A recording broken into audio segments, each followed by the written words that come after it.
आज हम यहाँ लेकर आए हैं कक्षा 12 में बैंकिंग यानी अधिकोषण के अंतर्गत अध्याय 2 चैप्टर 2 बैंक के साधन स्रोत।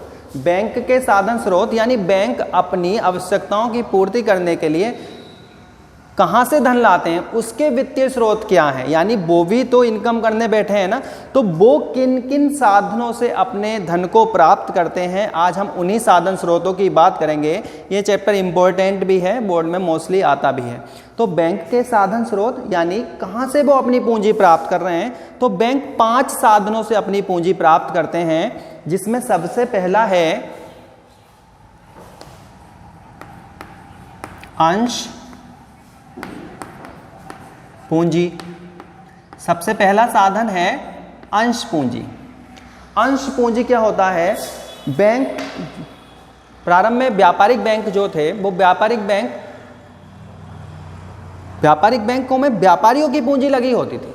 व्यापारिक बैंक में व्यापारियों की पूंजी लगी होती थी और वो बैंक व्यापारियों के लिए ही मोस्टली कार्य करते थे, व्यापारियों को ऋण देते थे। तो उसके अंतर्गत हम देखते हैं कि वो बैंक व्यापारियों से ही अपनी पूंजी प्राप्त करते थे, व्यापारियों से ही अपनी पूंजी प्राप्त करते थे। वो पूंजी अंश पूंजी के रूप में होती थी, यानी बैंक अपने अंशों को उन जनता में बेचता था और जनता उन अंशों को खरीदती थी, जिसके द्वारा बैंकों को पूंजी प्राप्त होती थी। तो बैंक द्वारा जनता में अंश बेचे जाते थे, तो इसकी एक लिमिट होती थी, एक अधिकतम सीमा होती थी कि इससे ज़्यादा रुपया आप जनता से अंशों के रूप में नहीं ले सकते। तो इस अधिकतम सीमा को अधिकृत पूंजी कहते हैं। अधिकृत पूंजी यानी बैंकों द्वारा जनता से अंश पूंजी लेने की एक अधिकतम सीमा होती थी, उससे ज़्यादा अंश वो जनता में नहीं बेचते थे। अंश यानी एक पूंजी होती है जो छोटे छोटे अंशों में मूल्यों में विभक्त होती है।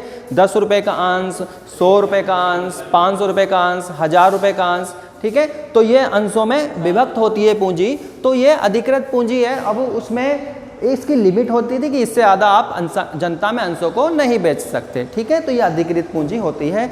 अधिकृत पूंजी में से मान लीजिए मैं मानता हूं कि 10,000 अंशों के रूप में किसी बैंक की अधिकृत पूंजी है और ये 100 रुपये वाला है, एक अंश 100 रुपये का है, ठीक है। तो कितनी हो गई, 10 लाख रुपए उसकी पूंजी हो गई, ठीक है। अब बैंक क्या करते थे, वो सारी पूंजी एक साथ जनता में नहीं बेचते थे। उस अधिकृत पूंजी का वह भाग जो जनता में बेच दिया जाता था, यानी इसका कुछ भाग बेच दिया जाता था, और जितना भाग बेच दिया जाता था वो कहलाता था निर्गमित पूंजी। निर्गमित पूंजी, निर्गमित पूंजी यानी कि अधिकृत पूंजी का वह भाग जो जनता में बेच दिया जाता है, निर्गमित पूंजी कहलाता है। मान लीजिए 10,000 अंश में कंपनी ने बैंक ने 2000 अंश जनता में बेच दिए, तो इस समय क्या 2000 अंशों की निर्गमित पूंजी मानी जाएगी। 2000 अंश 100 रुपये के हिसाब से 2 लाख रुपए उन्होंने जनता में बेचे, ठीक है। तीसरी बात, तीसरी पूंजी यहां निकल के आती है प्रार्थित पूंजी। प्रार्थित पूंजी का क्या मतलब है, भाई जितने अंश बैंक बेचना चाह रहा है क्या उतने अंश ही बिक जाएंगे, है ना। तो निर्गमित पूंजी का वह भाग, निर्गमित पूंजी का वह भाग जिसे जनता वास्तव में खरीद लेती है, यानी जितने अंश जनता ने वास्तव में खरीद लिए हैं वो क्या कहलाती है, वो कहलाती है प्रार्थित पूंजी। मान लीजिए 2000 अंश में से जनता ने केवल 1800 अंश ही खरीदे हैं 100 रुपये के हिसाब से, 1,80,000 के, तो ये हमारी क्या कहलाएगी, प्रार्थित पूंजी। अब प्रार्थित पूंजी में से भी एक चौथी पूंजी निकल के आई है दत्त या प्रदत्त पूंजी। प्रदत्त पूंजी, इसे इंग्लिश में बोलते हैं पेड अप कैपिटल।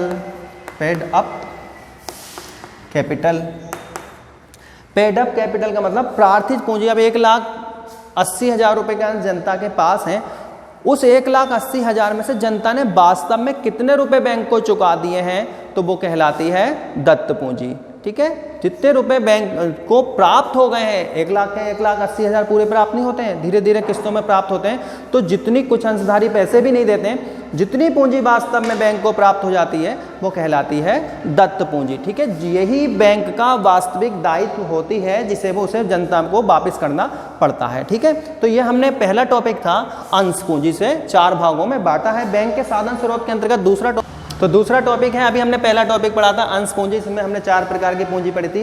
बैंक के साधन स्रोत का, वित्तीय साधन का दूसरा है टॉपिक है जिसे सभी जानते हैं, आप लोग भी इस चीज़ को करते हैं, मतलब ये आपसे भी रिलेटेड है, निक्षेप। निक्षेप मतलब डिपॉजिट्स। बैंक में मोस्टली सभी लोगों का खाता है आजकल तो क्या करते हैं, हम अपने पैसे को कहाँ पहुँचाते हैं, बैंक में किसी भी खाते में जमा कराते हैं। तो वो पैसा कहाँ पहुँचता है, बैंक के पास पहुँचता है। ठीक है, तो ये भी बैंक की इनकम का, बैंक के वित्तीय साधन जुटाने का एक साधन है निक्षेप, डिपॉजिट। ठीक है, जमा धन। तो बैंक विभिन्न खातों के माध्यम से जनता की जमाओं को स्वीकार करता है। ठीक है, जिससे जो उसकी एक बहुत बड़ी पूंजी, मोस्टली उसकी इनकम का एक साधन है, जिसमें हमने कई सारे खातों में वो पैसे लेता है। बचत खाता, ठीक है, नॉर्मली बचत खाता सभी का होता है। चालू खाता व्यापारियों के लिए होता है। आवर्ती जमा खाता, जिसमें एक निश्चित समय और निश्चित धनराशि होती है। निश्चित समय निश्चित धनराशि का क्या मतलब है, मान लीजिए किसी का 1000 रुपये महीने का खाता है, तो हर महीने 1000 ही जमा होंगे, ऐसा नहीं कि 1200 हो जाए या 800 हो जाए, और हर महीने भी होने। तो निश्चित समय और निश्चित धनराशि होती है, उसे कहते हैं आवर्ती जमा खाता। जरूरी नहीं महीने का हो, 3 महीने का भी होता है, क्वार्टरली, हाफ ईयरली भी होता है और ईयरली भी होता है। साल में 6 महीने में इस तरह हम पैसे उसमें जमा कर सकते हैं। तो ये आवर्ती जमा खाता आरडी के नाम से जाना जाता है, रिक्वायरिंग डिपॉजिट्स। ठीक है, एक होता है सावधि जमा खाता, इसे बोलते हैं एफडी या टीडी। टीडी मतलब, एफडी मतलब फिक्स डिपॉजिट, टीडी मतलब टाइम डिपॉजिट। बहुत सारा धन किसी के पास होता है तो कहते हैं इसकी एफडी करा दो। एफडी कराने का मतलब वो इकट्ठा धन बैंक में एक साथ जमा होता है और उस इकट्ठे धन को वो एक निश्चित समय पश्चात मिलता है, यानी कि एक टाइम डिपॉजिट हो गया, एक समय के पश्चात हो गया। इस पर बैंक सर्वाधिक ब्याज देता है। ठीक है, क्योंकि ये बहुत सारा धन जमा होता है, बहुत समय के लिए होता है, बार बार इसमें लेन देन नहीं होते। तो 4-5 खातों के माध्यम से बैंक अपना धन जुटाता है, जिसमें हम भी जमा करते हैं या सभी लोग करते हैं। ठीक है, नेक्स्ट टॉपिक है इसमें ऋण। बैंक अपनी पूंजी जुटाता है, तीसरा साधन है ऋण। ये वो वाला ऋण नहीं है जो हम बैंक से लेते हैं, हम जनता बैंक से, ये वो ऋण है जो बैंक कहीं और से लेता हो, क्योंकि हम बैंक के साधन स्रोत की बात कर रहे हैं, वो कहाँ से पूंजी प्राप्त करेगा। तो कभी कभी बैंक को भी ऋण की आवश्यकता हो जाती है। ऐसा ही नहीं होता कि बैंक हमें ही ऋण दे रहा, उसको भी ऋण की आवश्यकता हो जाती है। कभी कभी आप देखते होंगे मोस्टली बैंकों पर आर्थिक संकट आ जाता है, जैसे आईसीआई बैंक पर आया था, यस बैंक पर आया था, तो वो ऋण लेता है। ऋण कहाँ से लेता है, या तो सरकार उसकी मदद करती है, या अन्य बैंक उसकी मदद करते हैं, या बैंकों का बैंक यानी कि भारत में रिजर्व बैंक, केंद्रीय बैंक उसकी मदद करता है। तो बैंकों को कभी जब आपातकाल में अचानक से धन की आवश्यकता होती है, तो वो और साधनों से यदि धन नहीं जुटा पाता, तो वो अन्य बैंकों से या देश के केंद्रीय बैंक से, यानी भारत में रिजर्व बैंक से वो ऋण लेता है। ये ऋण प्रतिभूतियों पर मिला जाता है, यानी कोई गारंटी उसमें होती है, और इसकी अवधि अल्पकाल होती है या संकट काल होती है। संकट काल बीतने पर ऋण उसको वापस करना पड़ता है। तो ये भी बैंकों के साधन है एक आय जुटाने का, वित्तीय साधन जुटाने का। ठीक है, नेक्स्ट है टॉपिक नंबर 4। नंबर 4 है साख का निर्माण। साख का निर्माण, साख का निर्माण। साख का निर्माण का क्या मतलब है, बैंक जितनी जमा बैंक के पास है, बैंक उस जमा से कई गुना अधिक ऋण के रूप में दे देता है, ऋण के रूप में दे देता है। तो इस प्रकार वो साख का निर्माण करता है। कैसे, मान लीजिए बैंक ने किसी व्यक्ति को 5 लाख रुपए का ऋण दिया, तो वो 5 लाख रुपए ऐसे ही उसके हाथ में नहीं देता, ले भाई 5 लाख रुपए। वो क्या करता है, वो उस 5 लाख रुपए को उसके खाते में खोलकर एक लोन का अकाउंट खोलता है, उसमें जमा कर देता है। और वो पेमेंट कैसे होता है, चेक के माध्यम से, या बैंक व्यापारी उसको निकालता है धीरे धीरे। लेकिन बैंक के खाते में तो लिख गया 5 लाख का ऋण, और उसने अभी वास्तव में 5 लाख रुपए का भुगतान किया नहीं है। तो यही साख है, बैंक जितना जमा करते हैं उससे कहीं अधिक रुपया उधार दे देते हैं। इस प्रकार वो साख का निर्माण करते हैं। बैंक क्या करते हैं, चेकों के माध्यम से भी साख का निर्माण करते हैं। बैंक के पास पैसा रहता है, लेकिन मार्केट में क्या चलता रहता है, चेक चलता रहता है, जबकि वास्तव में भुगतान भी होते रहते हैं लोगों के, लेकिन पैसा बैंक में ही रहता है। तो ये भी साख का निर्माण है। तो बैंक इस माध्यम से भी अपने पास उसका वित्तीय साधन के रूप में साख के निर्माण को भी देखता है। नेक्स्ट नंबर, लास्ट टॉपिक है हमारा सुरक्षित ऋण, सुरक्षित कोष।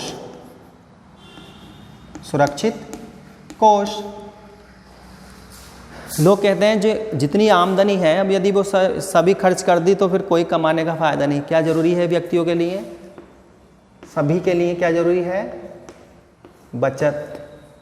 यदि कोई व्यक्ति 10,000 रुपये कमाता है और 10 के 10 खर्च कर देता है तो उसका कमाना है, उसके खर्चे चल रहे हैं, वो आगे फ्यूचर में मान लीजिए उस पर कोई संकट आता है, आर्थिक संकट, तो वो कहाँ से पैसा लाएगा। तो ये सिद्धांत है और ज़रूरी भी है भविष्य की परिस्थितियों पर के लिए कि भविष्य में पता नहीं क्या हानि हो क्या लाभ हो, तो हर व्यक्ति के लिए ये ज़रूरी है कि वो अपनी इनकम का बचत करके ज़रूर रखे। ठीक है, तो यही सिद्धांत बैंक पर भी लागू होता है। जो भी व्यक्ति को इनकम होती है, लाभ होता है, वो सारा लाभ खर्च नहीं करना चाहिए, वो अपने आगे की कभी क्या पता भविष्य में हानि हो जाए तो उसकी पूर्ति की जा सकती है। बैंकों पर भी ये सिद्धांत लागू होता है। बैंक को जितनी भी आय लाभ होता है, बैंक को जितना भी लाभ होता है, ये सारा का सारा लाभ अंशधारियों को नहीं बांटता। अंशधारी कौन होते हैं? अंशधारी वो व्यक्ति होते हैं जिन्होंने टॉपिक 1 में कंपनी उसके बैंकों के अंशों को खरीदा था, यानी पूंजी लगाई थी बैंक में। पूंजी क्यों लगाई है? हर व्यक्ति पूंजी क्यों लगाता है? लाभ प्राप्त करने के लिए। आज बैंक को लाभ हुआ है तो वो व्यक्ति क्या करेंगे? लाभ भी, हमें भी लाभ में हिस्सा दो। तो लाभ का हिस्सा लाभांश कहलाता है, डिविडेंड इसको बोलते हैं, डिविडेंड। ठीक है, तो जब लाभ हो जाता है बैंक को तो वो बैंक उस लाभ को उन व्यक्तियों को बांटता है जिन्होंने अंशों के रूप में बैंक में पूंजी लगा रखी है। लाभांश के रूप में वो उसको बांटता है, लेकिन सारा लाभ नहीं बांटता। वो उस लाभ का एक निश्चित प्रतिशत अपने पास जमा करके रखता है। और जब यही जमा हर साल इकट्ठी होती जाती है तो वो क्या बन जाती है? वो बन जाती है सुरक्षित कोष। ठीक है, बैंकिंग विधान के अनुसार बैंक को जितना लाभ होता है उस लाभ का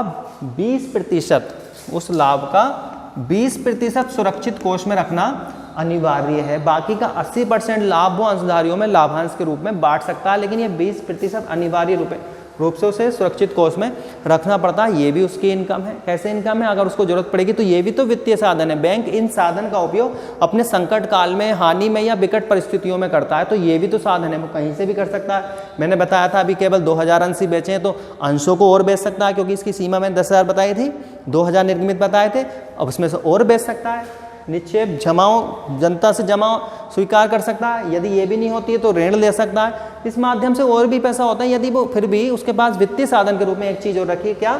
सुरक्षित कोष। वो इस कोष का भी अपनी विकट परिस्थितियों में, संकट काल में इस्तेमाल कर सकता है। बाकी का 80% लाभ जो है वो अंशधारियों में लाभांश के रूप में बांट सकता है। ये बैंकिंग विधान के अनुसार 20% रखा जाता है। और ये जब तक 20% रखा जाएगा, जब तक ये 20%, मैंने यहाँ पे एक पूंजी बताई थी, दत्त पूंजी,